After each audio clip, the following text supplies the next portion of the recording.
We have new details tonight on Governor Abbott's legal battle with a Muslim civil rights group.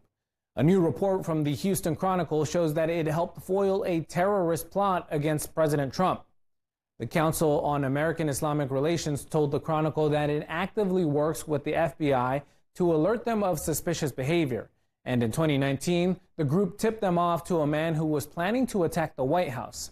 This seems to contradict the governor's claims that the group is a terrorist threat. To learn more about this, I sat down with the reporter behind that article, Benjamin Wehrman.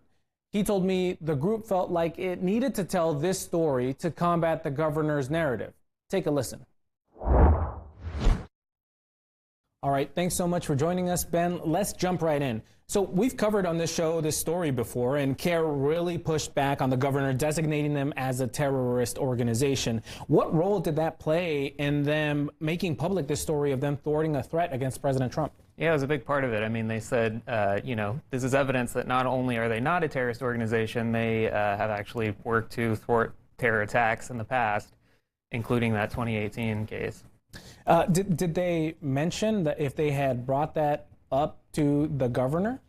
No, I think that, it's been mentioned in some of the sort of legal filings going back and forth, but this was the first time that I think they've really gone into detail. I think they, probably had plans to file more sort of evidence as this court case rolls on, but it's the first time that they've really talked about it publicly. Now, the governor has spoken very strongly about what he thinks of CAIR, but when you brought this instance to the governor's office, what was their reaction? Did they perhaps change their mind, or did they take anything from that? No, they didn't change their mind. They said CAIR is putting lipstick on a pig.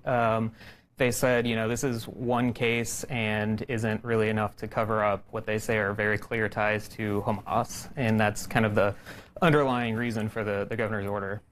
And I also understand from reading your story in the Houston Chronicle that this is not the only time that this group has warned authorities about plots against Americans. What are some other examples? Yeah, I mean, they shared with us several instances where they forwarded, alarming things they saw on social media, on Facebook. There were threats against Obama that they sent to FBI agents who typically would thank them for kind of keeping them in the loop on these things.